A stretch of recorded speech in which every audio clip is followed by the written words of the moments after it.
From Monday, you will be writing your first test, that is in online mode. Probably you are aware of the small change in the question paper pattern that we have proposed. Has any teacher told you about this? No, sir. Yeah. Usually, we used to give you 4 questions. From out of the first three, you are required to answer two, and the fourth question used to be compulsory. This is for 50 marks to be written in 90 minutes. Now that 50 marks and 90 minutes thing remain the same, but this time there will be no choice because the test is unsupervised. It is online. So you will be given 3 questions only, and you will have to answer all the questions. That means all the questions will be compulsory. The first question will be in 3710 format for 20 marks. Second question again in 3710 format for 20 marks. That takes to 40 marks, 20 plus 20. Then the third question will be for 10 marks. So totally 50 marks. There will be no choice. All questions will be compulsory. Please note this and don't get surprised or shocked. In all these 6 papers, this will be the pattern. Because the test is conducted in online mode, unsupervised. Navya and Rajesh have joined now. So taking the Yes, total sir. to 21. Still less than yesterday's session. Yesterday there were 25. Okay, now it is 12:07 and let me start the class. This is going to be recorded. Let me share the screen.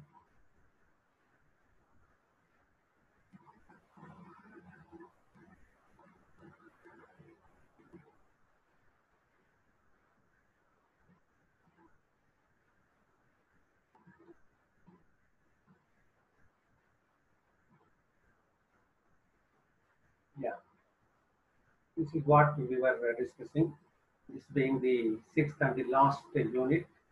The unit is about value-based management or VPM in short. We had noted the contents of this unit and the meaning of the concept value-based management, then the different approaches of value-based management listed out. Then we took up the discussion on the common premises, common points or prepositions across all these five or more. Only five have been included in your curriculum, but there are several other approaches also. Few things are common for all these approaches, and that's what we were discussing. We noted that uh, all these approaches have identified one thing, that is conventional accounting earnings or the net profit as per the revenue account or the profit and loss account is not a good and adequate indicator of the value created by the organization for its shareholders because of the deficiencies of accounting profit. That accounting profit need not be same as the cash flow, whereas cash flow is a very prominent issue for any organization than profit. Second, the net profit, the accounting profit does not reflect the risk faced or being faced by the organization in earning that revenue and earning that profit. Then, obviously, conceptually, accounting profit does not provide for the cost of the capital invested by the owners or the promoters or the cost of equity, or the more specifically the opportunity cost of the equity contributed by the equity shareholders, thereby slightly overstating the profit in the income statement or profit and loss account. Then, of course, this is one. It does not consider the value, time value of money. You know this concept, right? The profit earned on 1st April will be treated as same as profit earned on the following 31st March. But definitely they are not the same. Okay, so 1 rupee of profit earned on 1st April would be more valuable than probably 5 rupees of profit earned on the last day of the accounting year. But the revenue statement or profit and loss account accumulates everything. right? Revenue and the profit are the earnings made by the organization through 365 days as one single entity. It does not differentiate between the time value, the value of the profit of rupee 1 earned on 1st April and the value of the time value of 1 rupee earned on 30th March or 31st March following. Both are the same, and it is definitely not the same as the students of financial management. You are aware. So accounting profit does not consider or does not take into account the time value for money involved in the earnings. And conventional accounting earnings are not calculated the same way by all firms because of variations in accounting policy. Barring certain basic accounting standards, there are certain leeways or flexibility for the organization with respect to calculation of their net profit.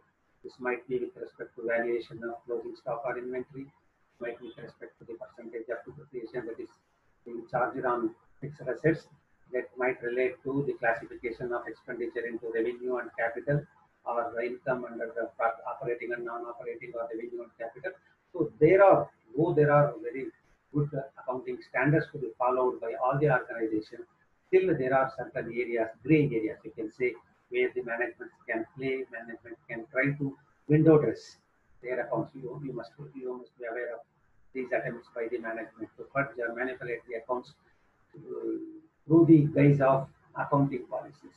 So whatever suits them, whatever shows a better picture of their performance and earnings, managements are likely to adopt that one, notwithstanding the accounting standards being followed by other organizations. So all organizations, all firms in an industry might not be using the similar accounting policies and standards. There might be variations.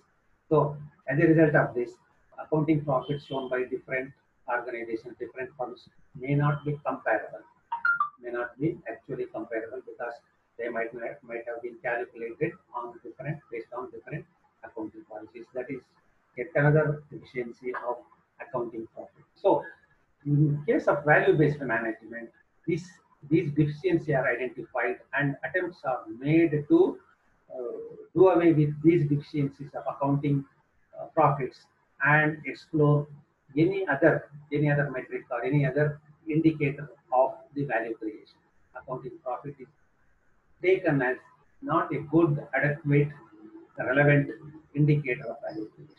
So the organization might claim that they have increased their profits, profitability by 15% over the previous year. That 15% does not mean 15% of value addition or value creation. It need not be because of these deficiencies. So researchers have explored other metrics, other indicators, right, to indicate the value created by the organization for its shareholders. That is what we are going to study or understand through these approaches to VBM that follow later in this unit. So this is one common premise of all approaches. All these VBM approaches do not consider conventional accounting earnings as a good or adequate indicator.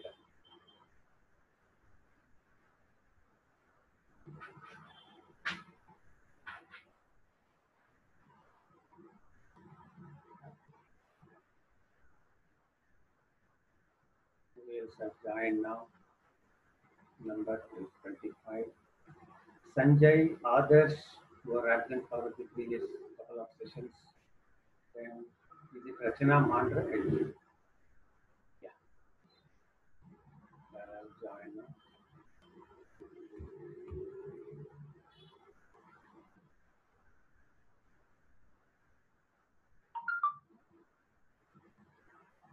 Now, the next thing here in this context is for managing shareholder value.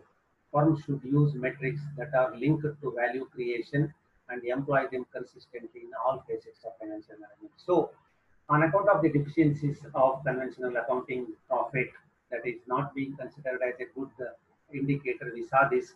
So, these approaches suggest the use of those metrics, those indicators, right, which are linked to value creation, which adequately represent, which adequately exhibit the value created by the organization during the financial year for its shareholders. The net profit is not a good indicator of the value created because of those which is. So it is being replaced, or these approaches seek to replace the accounting profit by some other metric, some other indicator to indicate the value created by the organization for its shareholders. A well-designed performance measurement and incentive compensation system is essential to motivate employees to focus their attention on creating shareholder value. It is not simply the management policy that creates value for the shareholder. Managements may lay down policies, but these policies, these decisions, these programs, right, these activities will have to be executed, implemented by the employees. Only when the employees work on these activities, these objectives, right, these targets, then the value gets created. So you have to make the employees to focus on creating the value because they are the real creators of the value. Management is there. Management lays down the broad guidelines, but it is ultimately the employees down the line who will have to work, who will have to implement, who will have to execute these policies so that the organizations, the management's decisions, policies resulting the desired creation of value for the shareholders. So the most important thing is to motivate the employees. How to motivate the employees? There are two things. One is to properly measure their performance, to recognize the good performance, to recognize those employees who have been excelling, consistently excelling their performance. Number one, that is to identify or recognize or measure the performance. Second one, just mere measurement of performance or declaration of good performance is not sufficient. You will have to incentivize them. You will have to compensate them for their good performance. Only then they will be motivated.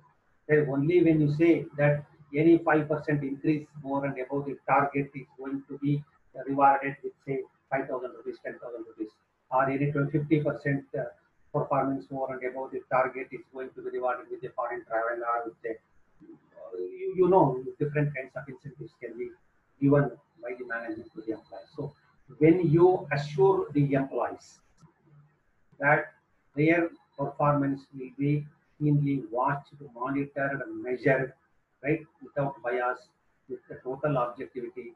And if there is any superlative performance, excellent performance is going to be adequately compensated, then such a system, such a policy would definitely motivate the employees to work more, to dedicate more, to involve more, to try to contribute more, to produce more, to reduce wastage, to reduce expenditure, to enhance income, to serve the customers better, right? So all these things are going to create value for the shareholders. So in any value-based management system, it is not merely the approach thing, it is not merely the identification of a proper indicator of value creation.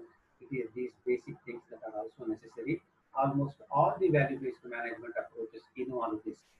A well-designed performance measurement, measurement of employees' performance, and a system to incentivize and compensate or reward the better performing employees. Because these two things are stated to motivate the employees to focus on, to dedicate or to rededicate themselves on creating value for the shareholders. When the employees come to realize, come to know that their hard work will be rewarded, recognized, compensated, they will be motivated to work hard, motivated to work more. And when they work hard, when they work more, naturally value gets created, additional value gets created. It is not merely 100% performance, it will be 110% performance, it will be 120% performance. So you are going on adding, creating additional value by these additional extra performance. And that is nothing but the value creation for the shareholder. So all these VBM approaches, please note, stress on these systems, these performance measurement systems and compensation system or incentive policies. So these two are the principal common premises. One is replacement of conventional accounting earnings as a measurement, and exploring new measures indicators of performance or value creation. Second one is a well-designed performance measurement and incentive compensation system. All these approaches involve these two things. So that's a common thing you can say. But there are differences also. These approaches differ between themselves with respect to certain key aspects. Right? Key difference between these methods relate to VBM metrics. Metrics means indicators or the variables that measure, that reflect the performance. They are like metrics. For example, to measure the length, we always use a centimeter, right? So centimeter is a metric. To measure the weight, we always use kilograms. So kilogram is a metric. So metric is an indicator of the status, situation of performance. So there are differences between these value-based management approaches. All these differences relate to mainly to these metrics. One approach uses one metric, another approach uses another metric or indicator to reflect, to exhibit, or to capture the value created by the organization. One approach may say, this is what is the value creation. Another approach may say, this is what is value creation. Right? They might be looking at the same thing, but from different angles or perspectives using different metrics. So differences between these approaches lie mainly with respect to PBM measurement indicators or simply metrics. Now, for example, ALCAR, there is an approach called ALCAR, which we are going to study in the next slide. ALCAR method, ALCAR approach method uses shareholder value added, right? SVA, they use shareholder value added as a method. Whereas Stern-Stewart method or economic value added method emphasizes EVA, economic value added, and market value added. Whereas BCG method focuses on CFROI, cash flow, return on investment, and cash value added metrics. So all of them are focused on value creation. All of them are focused on measuring the value created, but they use different metrics to measure the value. One approach uses shareholder value added, SVA. Other uses economic value added concept or market value added concept, whereas yet another method uses cash value added method. Then each camp argues, or the authors of each of these approaches argue that they are the best naturally, and they cite supporting evidence, making it difficult to objectively assess the value of these camps. So, as students of value-based management or as students of value corporate valuation, what we need to understand is that all these approaches claim their superiority, right? They highlight their superior what is that propositions. They give sufficient evidence. We are not going to sit in a judgment. We are not going to say one is better than the other. We are going to examine all. We are going to try to understand the propositions, the contention, or the arguments of all these approaches, and the metrics and the evidence or the process of the system they use to present their views and approaches on value creation. It seems, however, though all these approaches appear to have their merits, it seems economic value added method or market value added method has received more attention and gained more popularity. There are several approaches. All of them have their merits. All of them have their strong points. All of them have strong conceptual or theoretical foundation. All of them have empirical evidence to their extensive research and survey among the corporates. Still, as we are seeing for the last few decades, it is the concept of EVA, that is economic value added or market value added, MVA. That approach has gained lot of attention, lot of popularity. We have to accept this. So all other approaches are equally good. This method, this approach by Stewart consultants has gained a lot of publicity and wider acceptance and adoption by the corporates in their value creation measurement process. So that is what we need to know at this stage.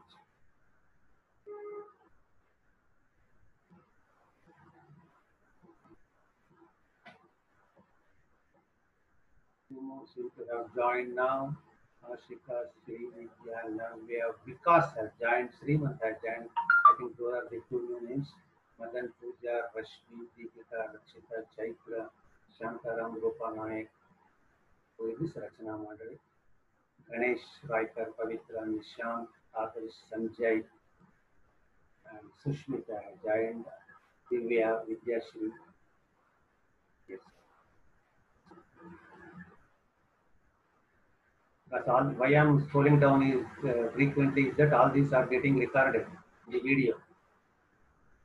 Are you watching those videos? Hmm? Has any one of you watched those videos uploaded on YouTube? You better watch other videos, right? Hello? Are you there? Are you left? 28 are there. No.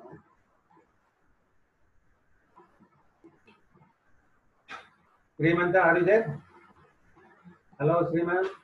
Yes, sir. Yes, sir. Yes, sir. Vikas, are you there? Hello, Vikas. I am calling randomly so as to know whether you are there. You might have logged in and gone on your walk to the market. Sanjay, are you there? Hello, Sanjay. Otherwise, I will Yes, mark sir. you. If you don't answer, I will mark you absent. Okay. Yes, sir. Yeah, you are there. Fine. But these things are getting recorded. That's why I'm careful. Okay. Now, these 5 approaches. First of these 5 approaches, it is Marathon approach. Marathon is again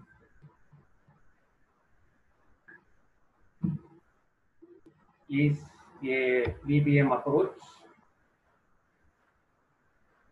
developed by one international management consultancy, that is Marathon Associates. Its key steps, please refer to the post material. I have given you exhaustive material on this, right?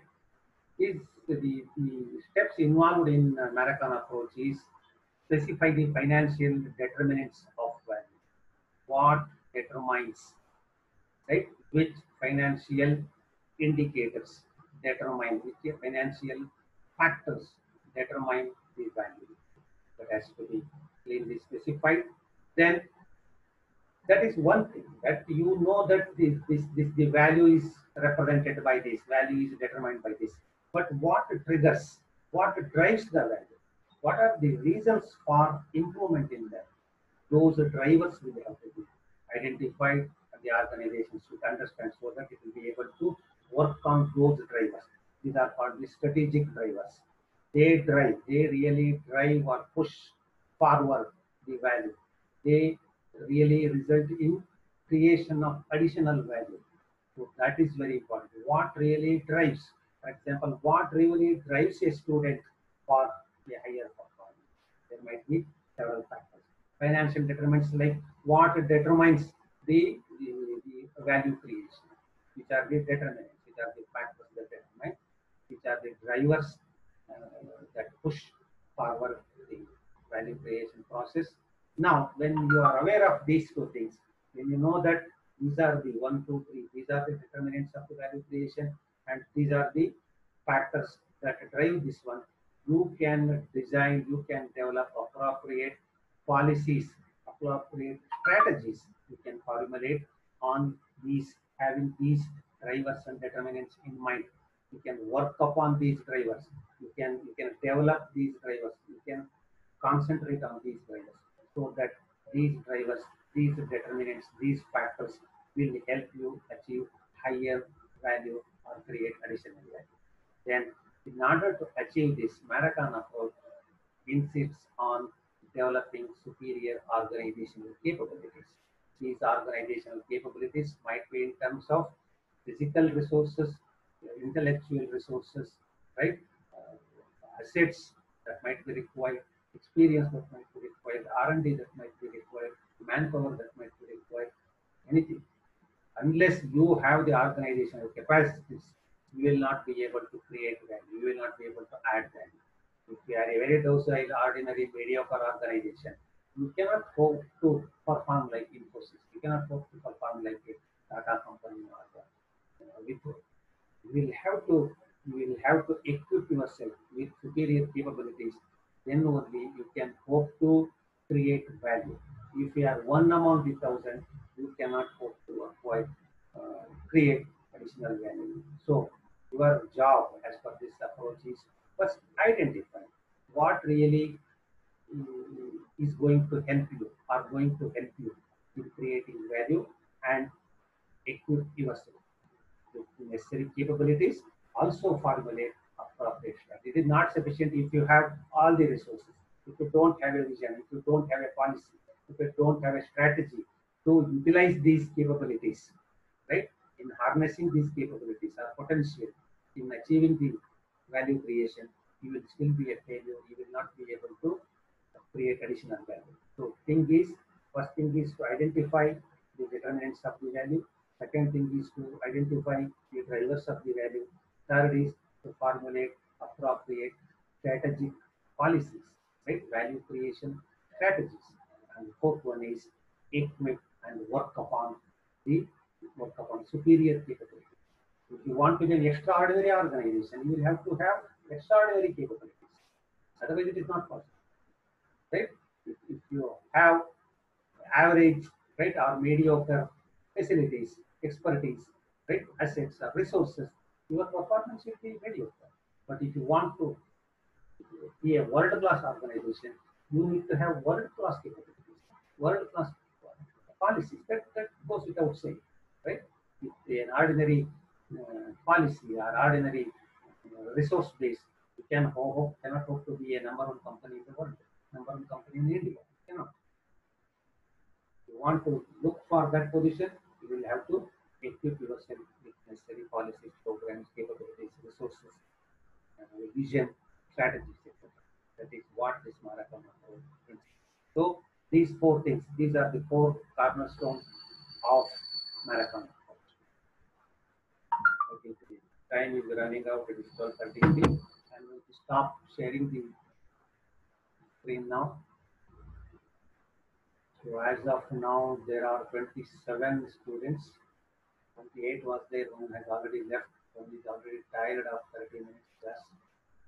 Must have already, he or she must have already left. Pradeep Vijay Kumar Bakule was the last one to join. Adarsh, Neha, all there. Hope you're all there. So get ready for the next week's online test. Again, that Yes, sir. is going to be a new experience for you. Try to do well, right? Don't use any shortcuts. Hello, I have not ended the session. So try to do well. Don't use any shortcuts. Do honestly, write honestly. The university has got a lot of faith in your integrity. I think I have defined you the concept of integrity, doing the right things even when nobody is watching. So we are not going to watch you write your test. So we have a lot of trust in your integrity. Try to do well. All the rest. Take care. Thank you. Thank you. Yeah.